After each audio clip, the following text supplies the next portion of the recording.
Hello there, this is Pastor Henry Folgoso with another video devotional for Farmersville United Methodist Church. My dear friends, in our church liturgical calendar, there are certain Sundays that mark the beginning of a bigger season. We had Advent and then we were just getting ready for Christmas. After that, we had the Epiphany. And now we're going to be celebrating Transfiguration Sunday as we begin the Lenten season. And of course, you know that Lenten only starts with Ash Wednesday, which we're going to be celebrating at Farmersville United Methodist Church.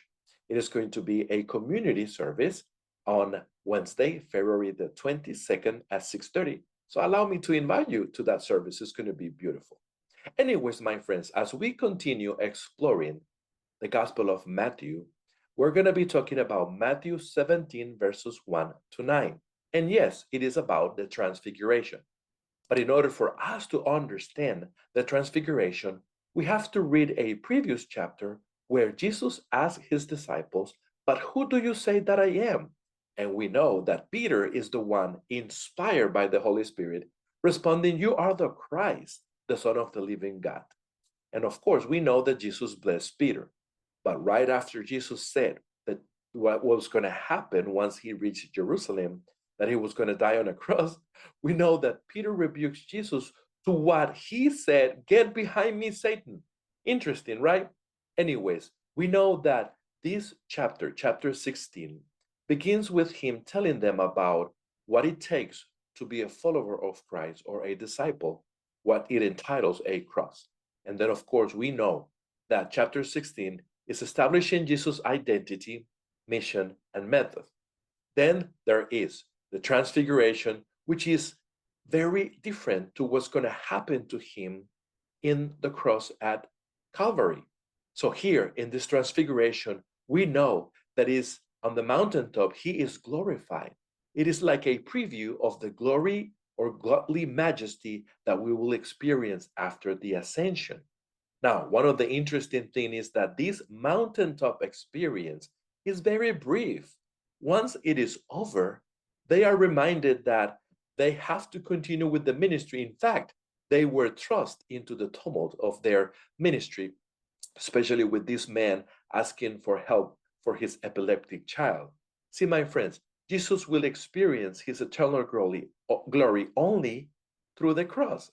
Now, friends, one of the interesting things about this passage of Matthew 17 is that Matthew parallels the story and the experience of Moses with the one of Jesus. As you remember, Moses in Mount Sinai, in the presence of God, his face shone, his face was shining, and that created a lot of fear in the people of Israel.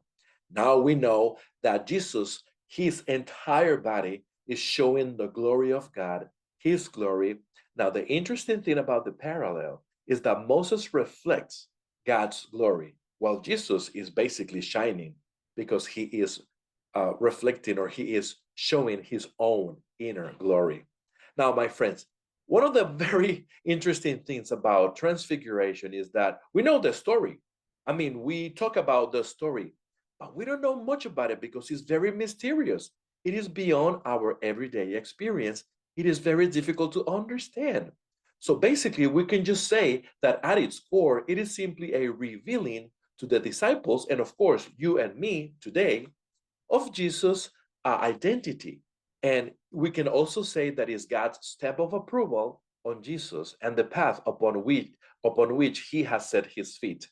Now remember, this path he just revealed to his disciples, and it's a path that leads to the cross. That's very interesting. Now, one more thing that I consider is very interesting is why he picked these three disciples. They are accompanying him in something that is key. It's a key moment in Jesus' life. We know that Peter, James, and John will also accompany Jesus at Gethsemane. So see, the Transfiguration and Gethsemane are the two most intimate experiences that Jesus is sharing with his disciples. And interesting though, it is these three disciples. We can figure that Peter, because of what he said, how he was revealed by the Spirit, that he said that Christ was the Lord. And we know John in his gospel said that he is the beloved.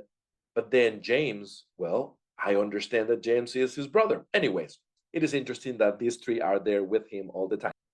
Friends, this how mountain experiences symbolizes the place where heaven meets earth, the place where God is revealed. This high mountain is also reminiscence of Mount Sinai, where Moses encountered God. And you know, after he encountered God, there were such consequences. My question today is, my friends, have you ever had a mountaintop experience, however brief? Or do you know of someone that may have had a mountaintop experience, again, however brief? I would love to know about that. So why don't you drop some of those comments on our comment sessions, and then we can talk about it.